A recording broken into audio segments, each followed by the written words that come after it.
They often say justice comes with a blindfold, balancing the scales without bias or fear. In one corner of the city of Lakewood, however, the forces meant to uphold that noble vision had strayed from its promise. Inside the Eastwood Police Department, a clandestine web of influence had flourished. Whispers of unchecked authority, veiled threats, and questionable arrests wove through station halls, ever present but rarely confronted.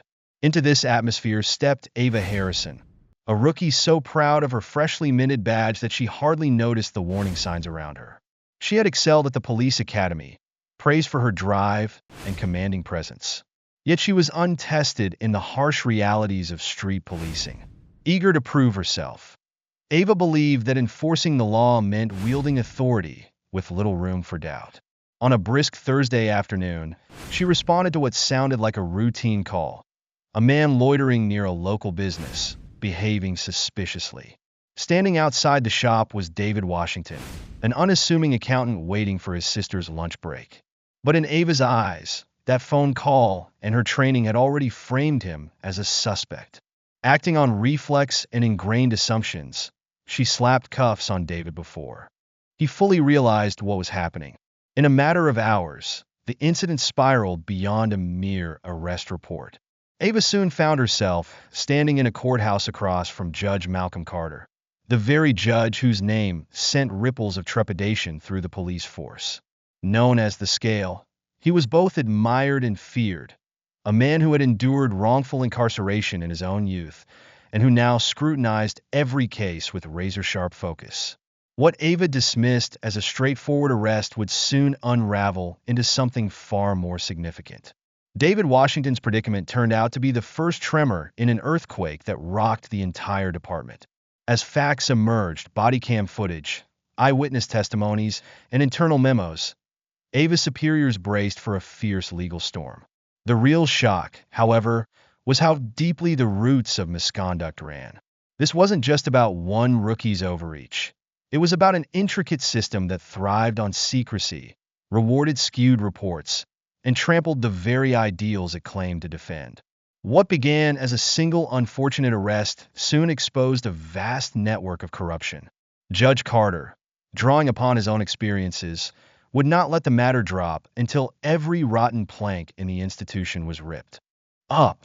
Citizens, too, watched with mounting outrage, demanding answers.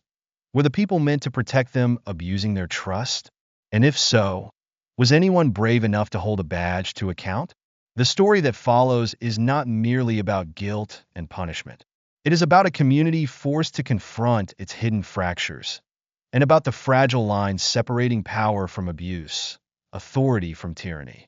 In the midst of it all, Ava, David, and Judge Carter found themselves at the heart of a battle over what justice really means, and whether the shield of the law can still shine when so much darkness has been allowed to linger beneath it. But before we dive in, let us know in the comments where you're watching from. If this story touches your heart, don't forget to hit that subscribe button. We have more inspiring stories coming your way tomorrow. Now, let's begin this incredible journey together. Ava Harrison awoke well before dawn on her first day, patrolling solo.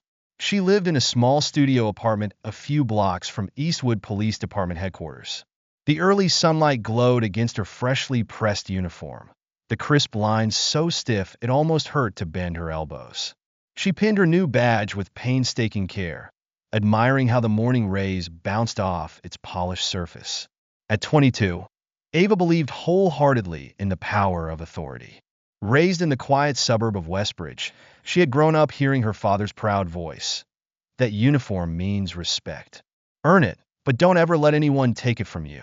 She had taken that advice to heart.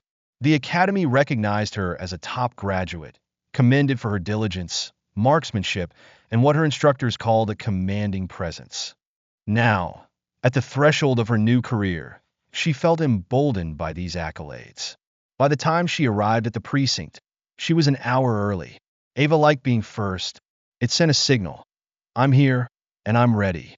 The rolling chatter of the building rose and fell in waves. Veteran officers comparing notes from the night shift, dispatchers double-checking call logs, and a cluster of younger recruits who looked at Ava with a mixture of curiosity and envy. Today was her first official patrol, without a training officer shadowing her every move. In the break room, she encountered Sergeant Lawrence, a 50-something veteran whose salt and pepper mustache gave him a stern appearance. He paused at the coffee machine when he spotted her. "Harrison," he said, his tone balanced between warm and wary. "Got a sec before roll call?" "Sure, Sarge," Ava replied, injecting as much confidence into her voice as she could manage. He motioned toward a quiet corner. "I know you're eager, but just remember, Lakewood isn't Westbridge. The city's a complex mix of neighborhoods, populations, tensions. Take time to observe before you act." Ava gave a polite nod, but her mind was already racing ahead. Observe, yes, but always be prepared to assert authority. This was the unspoken mantra she'd learned. "I appreciate the advice," she said, forcing a bright smile, "but I can handle it." Lawrence seemed unconvinced. "Keep your eyes open, Harrison. This job is about more than the letter of the law. Sometimes it's about reading people, understanding the situation." The overhead speaker crackled, summoning everyone to the briefing room. Lawrence sighed. "Come on, let's not keep Lieutenant Heller waiting." The briefing room was alive with chatter. Ava chose a seat up front, flipping open her fresh notebook. She jotted down every snippet. Suspicious vehicles in the northeast quadrant, a spree of auto thefts near the waterfront, new rules for body cam operation. Then came a name that made a few officers shift uncomfortably in their seats. "Judge Malcolm Carter will be overseeing some of our upcoming cases," announced Lieutenant Heller, a slight frown creasing her brow. "Many of you know his reputation. He's fair, but he takes every piece of evidence seriously. No shortcuts. Keep your reports tight." Ava scribbled the note with swift efficiency. "Judge Carter. Thorough, no shortcuts. Just another authority figure," she thought. "He'll see I know how to do my job."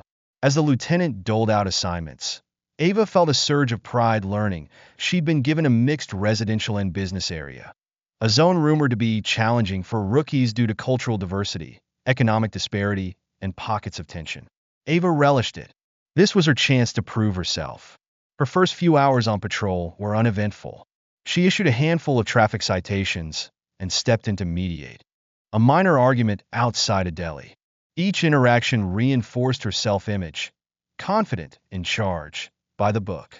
More than once, she caught herself admiring her reflection in the side mirror, that shining badge proclaiming authority. But after lunch, a call crackled over her radio. Possible disturbance at Prescott Avenue and Turner Street. Male subject acting suspiciously. The dispatcher provided minimal detail. Without a second thought, Ava responded, "Unit 2 to 7 en route," adrenaline flickering in her veins. She arrived to find a man, mid-20s, leaning against a wall, checking his phone. He was dressed in neat business casual clothing. Nothing about him screamed threat, but the directive from dispatch planted a seed of suspicion.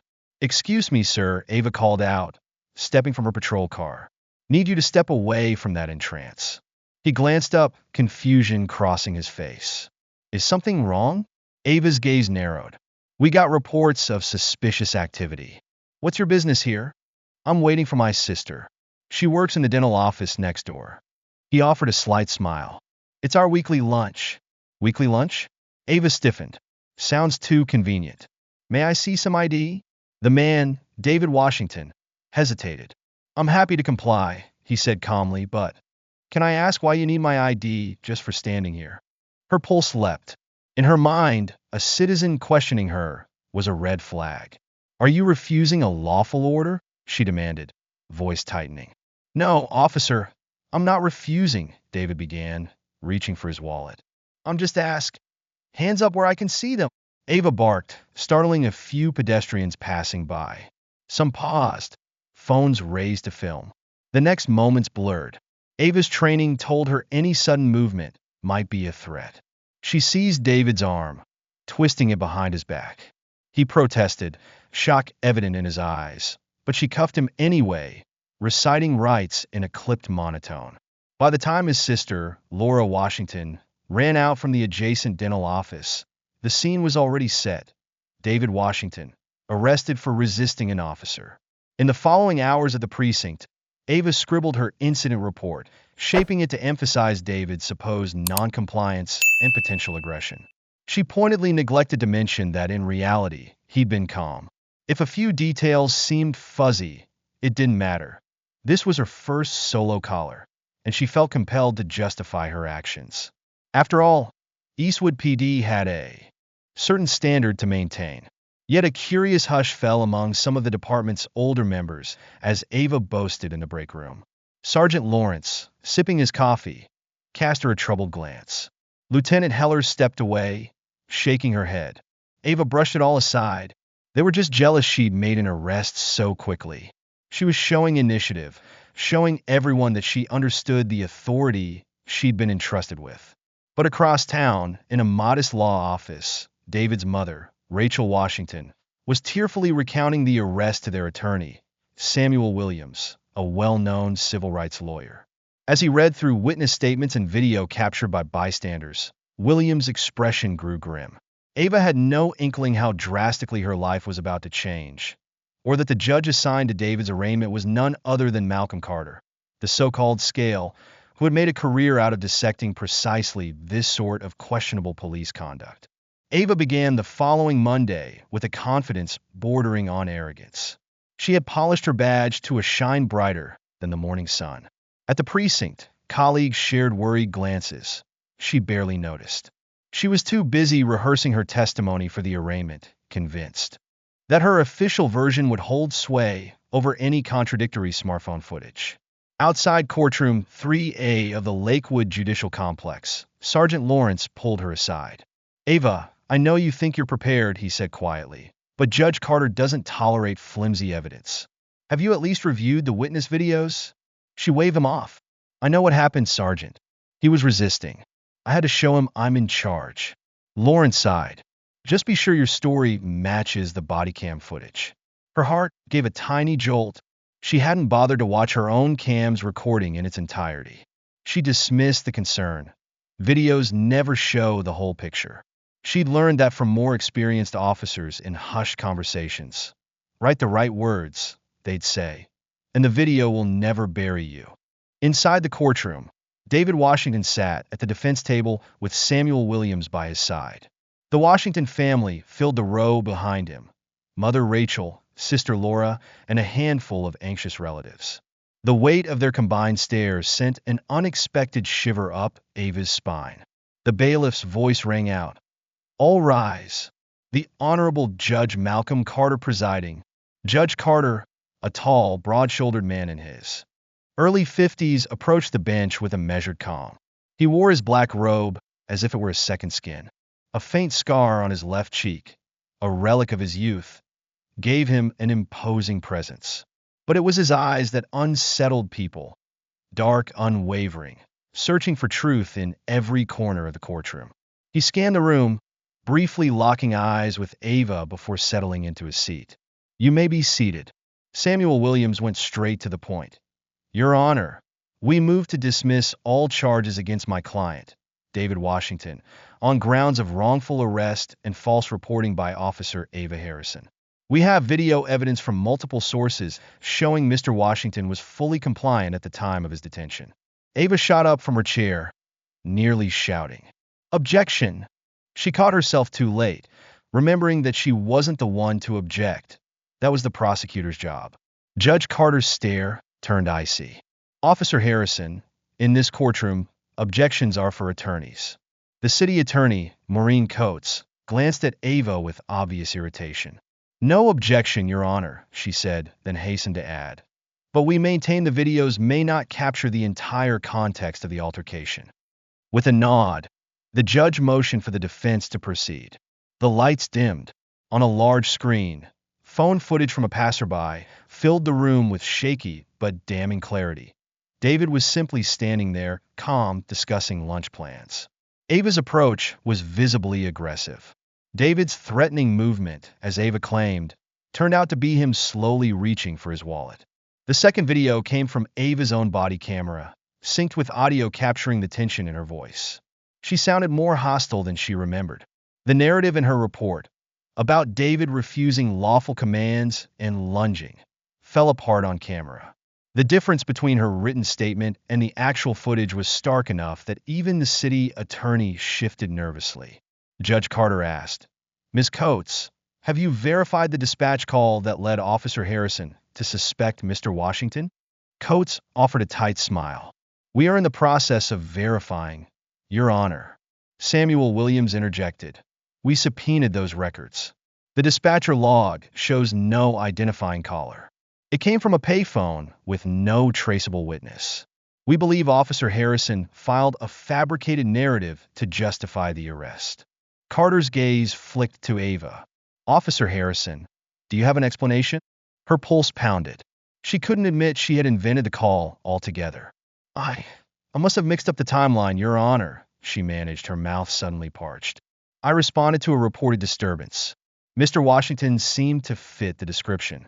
The judge's brow furrowed. "What description exactly?" Silence. Even the city attorney had no words. Samuel Williams pressed further, methodically dissecting Ava's police report like a surgeon pointing out tumors. Each inaccurate statement, each contradiction. The more he spoke, the smaller Ava felt. When David took the stand, he was poised and respectful. "I was waiting for my sister," he explained, voice resonating with a subdued anger he struggled to contain. "Every Thursday, we meet for lunch. I've never been in trouble with the law, not even a parking ticket. I asked why the officer wanted my ID, but before I finished, I was handcuffed." The tension in the room was palpable. Judge Carter's face was expressionless, but his eyes flicked between the videos, the reports, and Ava's shaken form. Finally, the city attorney had no choice but to call Ava to the stand. Under oath, her bravado eroded. She tried to spin her perspective, explaining how she felt threatened. But with each pointed question from Samuel Williams, "Is that exactly how you wrote it in your report? Are you certain that's what happened?" The shaky foundation of her testimony cracked. In the back of her mind, she heard an echo, the older officers telling her, "Just tweak a detail here or there, nobody will question it." But that was before video cameras were aimed from all directions. The final blow came when Williams asked, "Officer Harrison, your report states that Mr. Washington lunged at you. Do you see anything resembling a lunge in any of the footage?" Her throat constricted. She thought about lying again, but the pit in her stomach churned. "No," she whispered. "Please speak up," Judge Carter instructed, for the record. Ava swallowed hard. "No, I might have misinterpreted. Maybe I overstated." Silence. The judge let her words hang. Then he spoke with measured authority. "Officer Harrison, this court takes perjury very seriously. I advise you to consider the gravity of your statements." She felt a rush of heat across her face. I'm sorry, Your Honor. I was wrong." A gasp rippled through the courtroom. Ava, the confident rookie, was admitting her report was false. She couldn't quite say "I lied," but the implication was clear. Judge Carter's tone was calm but firm. "All charges against Mr. Washington are dismissed. Furthermore, I am ordering a formal investigation into Officer Harrison's conduct. This court will reconvene tomorrow morning to address potential disciplinary actions and the validity of past arrest reports Officer Harrison may have filed. Officer Harrison, you will remain in this jurisdiction, and your body camera footage will be turned over for forensic analysis." For a moment, Ava couldn't feel her legs. The weight of her confession and the potential consequences crashed over her. Meanwhile, David Washington exhaled in relief. Laura wrapped an arm around him, tears pooling in her eyes. Rachel, his mother, gazed at her son, the expression of a parent who'd come too close to losing faith in a system that professed justice for all. As Ava stood there, reeling, Judge Carter offered one final remark before adjourning. "Let this be a reminder," he said, voice echoing in the silent room, "that a badge is not a license to twist the truth. Justice may be blind, but here, it will always see clearly." In the wake of her humiliating courtroom confession, Ava Harrison returned to the precinct. Like a ghost, the same officers who had once indulged her bragging now avoided her gaze. The hush that fell whenever she stepped through a doorway was deafening. Sergeant Lawrence approached her near the lockers. "They've suspended you from active duty, Ava." Internal Affairs is launching a formal probe. She stared at him, struggling for words. I didn't think it would turn out like this. David Washington looked suspicious. I acted. Suspicious how? Lawrence asked quietly. She had no answer. He pressed on. Listen, Ava. You know the judge. He's thorough, and he has personal history with wrongful arrests. He won't stop at just your case. If there's a bigger issue, he'll find it. Ava gave him a blank look. What bigger issue? Lawrence sighed, pulling a battered notepad from his pocket. Remember those times your trainers told you to tweak details in your reports? Or that you shouldn't question certain methods? Some of them have been doing that for years. If Carter keeps digging, he might uncover more questionable arrests. If there's a pattern, the entire department could be implicated. She swallowed hard. She'd heard the rumors, of course, veterans with a knack for cleaning up the streets by any means necessary, who always managed to have body cam issues or conveniently filed reports. But she'd never considered it corruption exactly. More like strategy. Meanwhile, across town, civil rights attorney Samuel Williams was fielding phone calls from people claiming they, too, had been falsely arrested under questionable circumstances. He compiled names, allegations, scanning for patterns. More often than not, the arrests came from the same cluster of officers in Eastwood PD. Each story contained a disturbingly similar script. A suspicious individual detained in a high-crime area, a minor question or challenge to authority, rapid escalation, a report riddled with unproven claims. Late that evening, Ava was at home, trying to drown her thoughts in reality TV, when her phone chimed. An unknown number. Against her better judgment, she answered. Officer Harrison, came a low voice. Or should I say, Ms. Harrison, since you're suspended. Her chest tightened. Who is this? Call me Captain Adrian Shaw, he said. We haven't met, but I know your chain of command. I'm calling to offer advice. Keep your head down. Don't talk about what you've seen or heard regarding your training. If you do, things might get worse for you. Ava's heart hammered. Are you threatening me? A threat? No. I'm trying to help you. There's no need to drag the entire department down with one mistake. I can connect you with the right people, get you the legal support you need. Just keep certain details off the record. He hung up before she could respond. Ava stared at the phone, fear and confusion warring within her. She had no idea who Captain Shaw really was. Someone from Westbridge, or a figure within Eastwood PD's upper ranks, or maybe a liaison between multiple agencies. All she knew was that he wanted her silence. At sunrise the next day, Ava headed to the courthouse, newly chastened. She was scheduled for a hearing in Judge Carter's chambers, where they would discuss her admission of filing a false report. The corridor outside the judge's door was lined with curious onlookers, reporters, local activists, even some off-duty officers. She spotted David Washington and his sister, Laura, seated on a wooden bench. The urge to say something, I'm sorry, stirred in her chest. But the moment she took a step in their direction, Laura's glare froze her. Ava turned away, guilt and shame prickling her skin. Inside Judge Carter's chambers, the atmosphere was equally tense. The judge sat behind an imposing mahogany desk.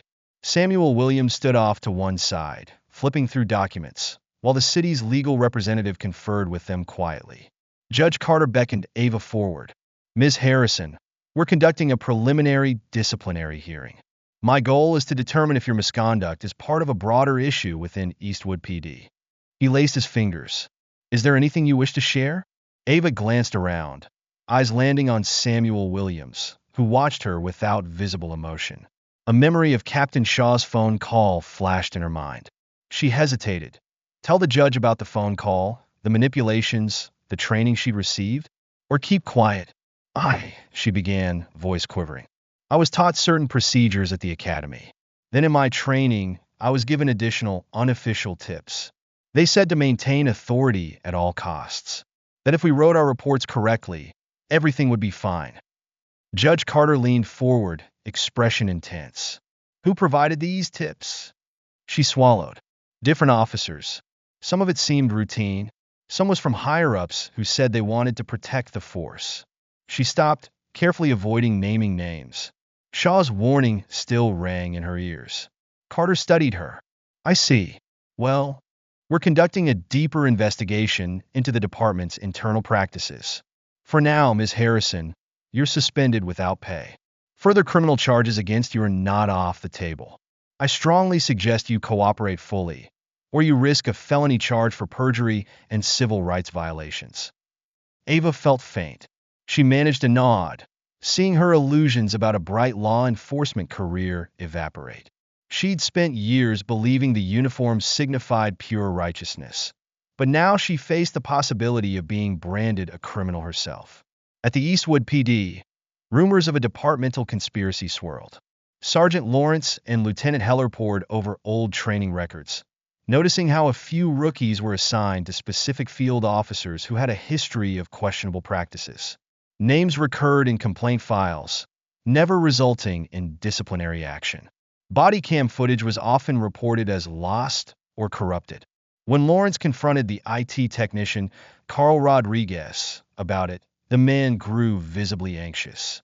Look, Sarge, I just do what I'm told. Whenever certain officers submitted corrupted files, they told me it was a glitch.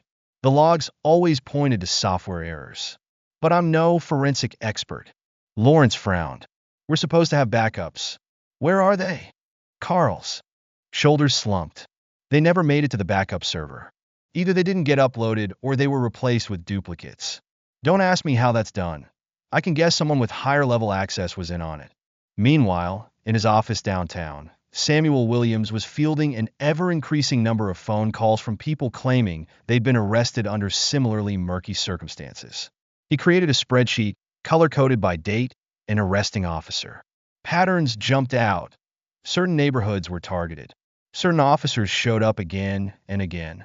And in each instance, the official report told a story drastically different from bystander accounts. The deeper he dug, the more he suspected a large-scale cover-up. The name Captain Adrian Shaw appeared in whispers among some of his contacts, an officer who'd left Eastwood PD for a smaller department, only to reappear in a training capacity or consultant role at neighboring precincts. Shaw's fingerprint, it seemed, touched multiple agencies. In a rare private moment, Judge Malcolm Carter stood in his chambers, staring at an old newspaper clipping pinned to the back wall. It was from 35 years ago, featuring a headline about a teenager wrongfully arrested who spent months in juvenile detention before the truth emerged. The boy in the photo had Carter's eyes. He remembered the feeling of despair when he realized the system had cast him aside without a second thought.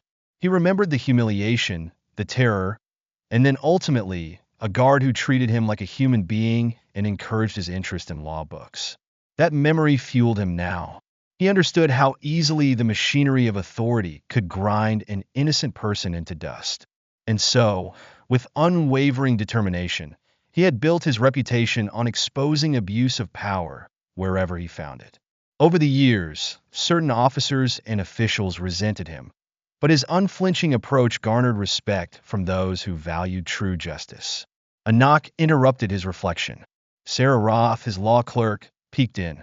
Judge Carter, there's a situation. Mr. Williams has just filed a motion for comprehensive departmental discovery. He wants records on every arrest Officer Harrison made, plus the logs from multiple precinct computers. Carter nodded, turning from the clipping. Schedule a hearing. Tell the city attorney's office they have 1 week to comply or present a valid legal objection. He paused. And Sarah, please gather any prior cases involving these same officers. If there's a pattern, I want it laid out. His clerk hesitated.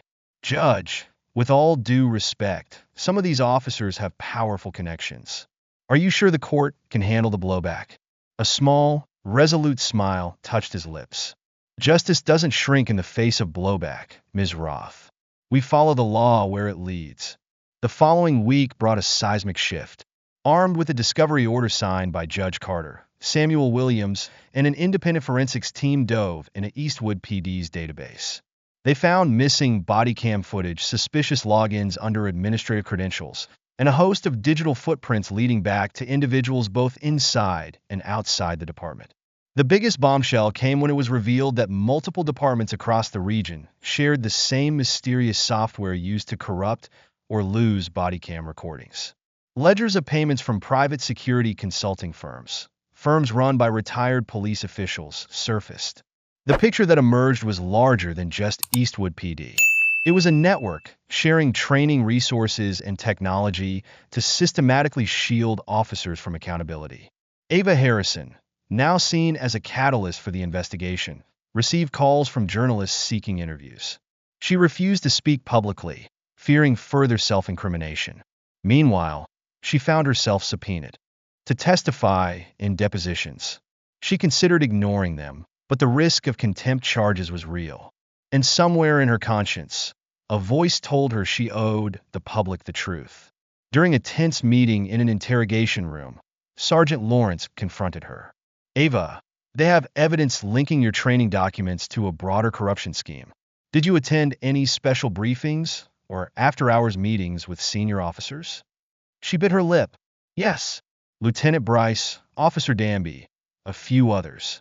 They'd show me how to phrase certain lines in my reports to justify stops.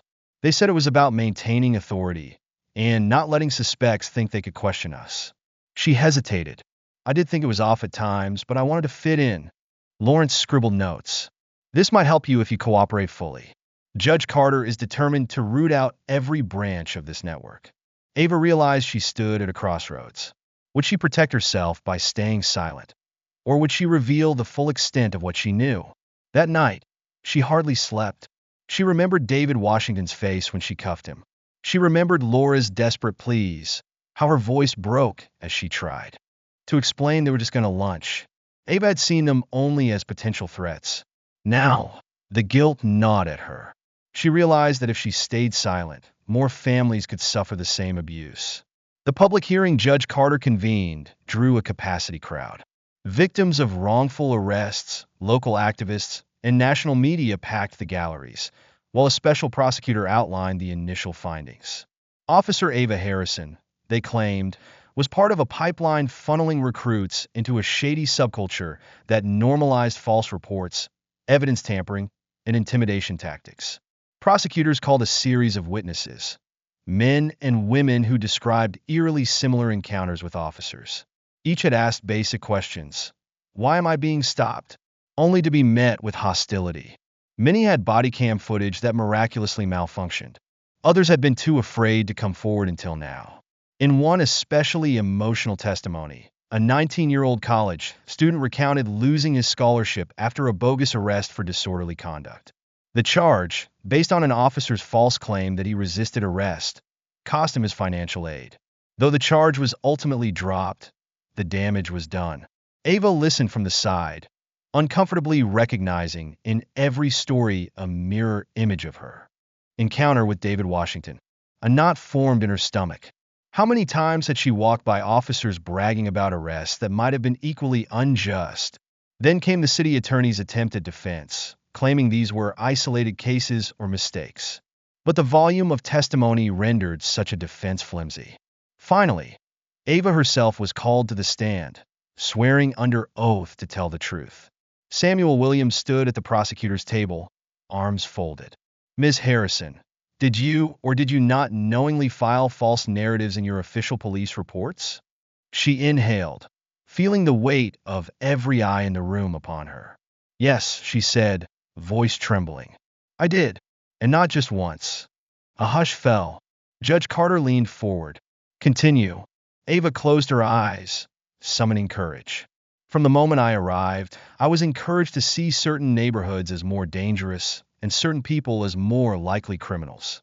My training officer told me that if a suspect ever questioned my authority, that was enough cause to write in the report that they were resistant or hostile.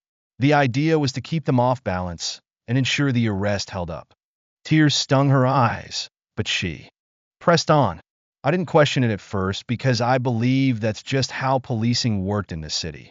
I saw older officers doing it, and nobody ever got called out for it. Williams exchanged a glance with Judge Carter, then continued. Ms. Harrison, do you have knowledge of higher-level involvement? People beyond Eastwood PD? She nodded, remembering Captain Shaw's call. Yes. There are individuals who move between departments, offering consultancy on how to handle public complaints, how to maintain legal cover. This includes training on corrupting body cam footage or writing bulletproof reports that hide misconduct. I know one name specifically, Captain Adrian Shaw, though I suspect there are more. The tension in the courtroom grew suffocating. Some officers in the audience shifted uncomfortably. A few clenched their jaws. Judge Carter rapped his gavel lightly. Order, please. Ava's testimony continued for over an hour, detailing the subtle and not-so-subtle ways rookies were groomed to manipulate truths. By the end, she was pale and unsteady, but a remarkable sense of relief washed over her. She had told the truth, however ugly. Within days, the FBI stepped in, launching a multi-agency probe. Warranted searches of Eastwood PD's servers unearthed more than just local corruption. Emails, training manuals, and financial documents revealed a web connecting multiple departments across state lines. The strategies were uniform. Profile certain demographics, use minor infractions as a pretext for arrest, and fabricate resistance or threatening movements if needed. Captain Adrian Shaw, the mysterious figure who'd called Ava, was arrested at his suburban home. A raid revealed evidence linking him to a privately owned software company that specialized in evidence management solutions. The company's promotional materials never explicitly endorsed corruption, but its specialized modules for rapid overwriting of body cam data hinted at something more sinister. At Eastwood PD, heads began to roll. Lieutenant Bryce and Officer Danby, two of Ava's former mentors, were placed on administrative leave.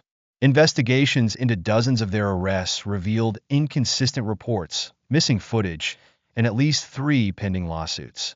The city council scrambled, calling emergency sessions and placing the police chief on indefinite suspension. Protests erupted outside City Hall. Community leaders demanded that every case touched by these officers be revisited. While the corruption scandal exploded in the media, David Washington quietly tried to rebuild his life. He had resumed his accounting job, though he couldn't shake the anxiety whenever he saw a patrol car drive by. Laura Washington, who once believed wholeheartedly in the goodness of law enforcement, now felt only wariness. Their family, thrust into the spotlight, received a flood of calls, some supportive, some ugly. The entire Washington household carried the strain of being at the center of a national storm. Amid this turmoil, Ava Harrison's life changed irrevocably.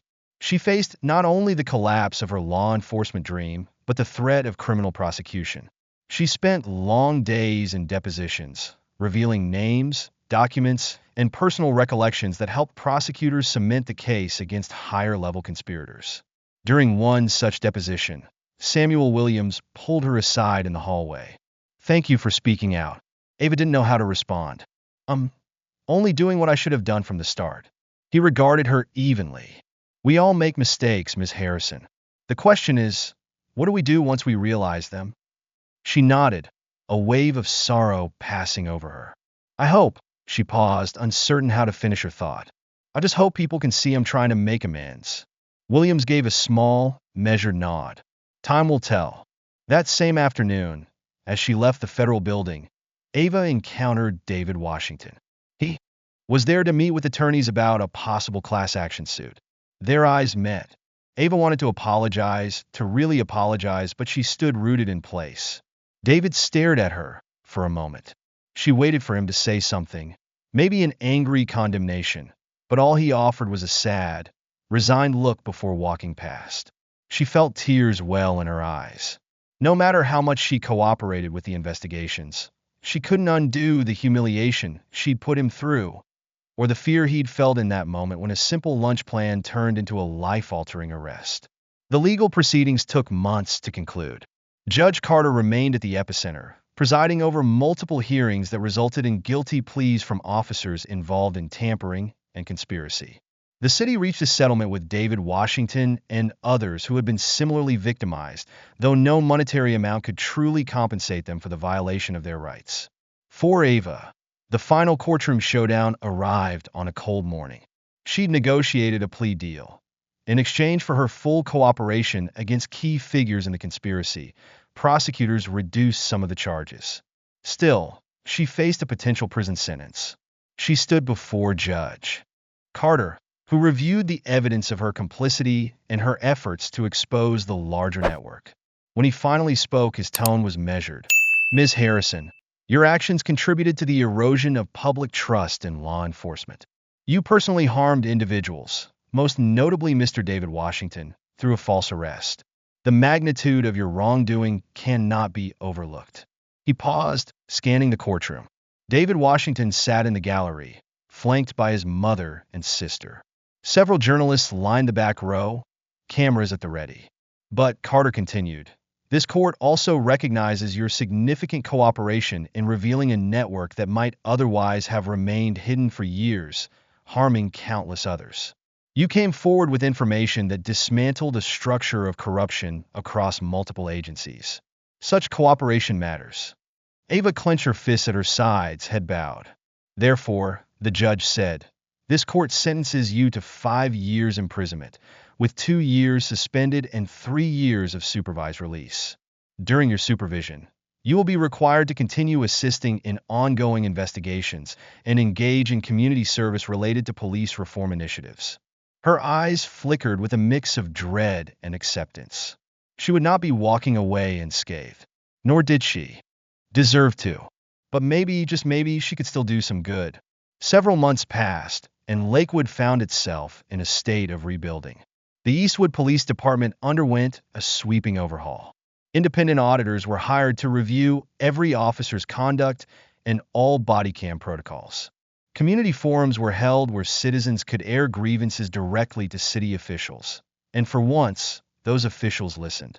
David Washington resumed his accounting job in earnest. He also became an active voice in local police reform, sharing his story with news outlets and community organizations. Though it dredged up painful memories, he saw it as a moral responsibility. If we don't speak up, he told a local TV anchor, then people like Ava Harrison will keep thinking they can act with impunity. At one particularly charged community meeting, David crossed paths with Judge Carter. The judge was there not in a judicial capacity, but as a concerned citizen. They exchanged a few words, acknowledging that justice is not just a legal outcome, but a communal effort to stand against entrenched biases. Meanwhile, Ava began serving her sentence.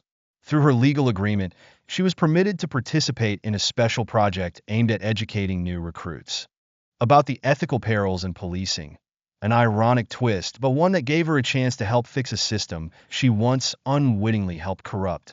She spoke via recorded sessions from the correctional facility, describing how easily ambition and an obsession with authority could cloud judgment. Some recruits scoffed, but others listened intently. And that was enough reason for Ava to keep talking. Sergeant Lawrence retired, becoming a consultant on best practices for officer training in the region. Lieutenant Heller took over as interim chief for Eastwood PD, publicly vowing to create a culture that values accountability as much as discipline. As the months turned to a year, the city of Lakewood continued its slow march toward healing. The scandal had uncovered not just individuals abusing power, but a systemic flaw that allowed such abuse to fester. Under the watchful eye of Judge Carter, whose own teenage trauma gave him a unique perspective on the consequences of false arrests, Lakewood's reforms served as a model for neighboring communities. Other departments, hearing of the fiasco, proactively reviewed their policies. Some found themselves indebted to the revelations brought about by a seemingly routine case in Judge Carter's courtroom. David Washington, still deeply affected by his ordeal, occasionally met with families who had experienced similar traumas. His personal activism, combined with community support, helped these families navigate the complex legal system. He and Laura resumed their Thursday lunches, though now at a coffee shop on the other side of town. Too many painful memories lingered near the dental office where the arrest had happened. On one such Thursday, David paused outside the cafe. Laura looked at him, concerned. "You okay?" He exhaled, recalling the day he'd been cuffed against the wall. Then he mustered a smile. "I'm all right," he said softly, "just remembering how far we've come." They stepped inside, the bell above the door jingling, welcoming them. Life goes on, even after unjust arrests, even after a system fails. But with each instance of truth uncovered, each crooked scheme dismantled, the city took one more step toward ensuring that justice truly was blind. and not just blind, but fair, rigorous, and unyielding. In the end, the story became larger than any single officer or judge or civilian. It was about the delicate nature of power, how easily it can be abused, how fiercely it must be guarded, and how crucial it is that those who wield it remain humble. Judge Malcolm Carter, once a wrongfully accused teenager himself, stood as a testament to how personal history could forge an unbreakable commitment to justice. David Washington's unintentional role in exposing a web of corruption left him changed but not broken. He used his voice to illuminate injustices that had thrived in the shadows for too long. And as for Ava Harrison, her story served as a parable for new recruits who watched her video lectures in stunned silence. The starry-eyed rookie who wanted only to prove herself but was drawn into a system that prioritized authority over humanity. Many of them quietly vowed never to make the same mistakes. From the ashes of deception rose the possibility of real, lasting change. Lakewood's reform system became a template for other cities grappling with the same demons. Because in the end, justice isn't about grand gestures or perfect systems. It's about the willingness of ordinary people to stand up and say no more, to speak truth, even when it's inconvenient, to hold each other accountable, especially those entrusted with power. When justice is guided by courage and humility, it may stumble, but it never truly falls. And if you listen closely, you can hear its steady heartbeat in the cities and towns where people dare to hope, dare to believe that everyone, badge or no badge, must answer to the scale of truth. Thank you for listening. If this story touched your heart, please like, share, and subscribe for more inspiring content. Don't forget to turn on notifications. See you soon.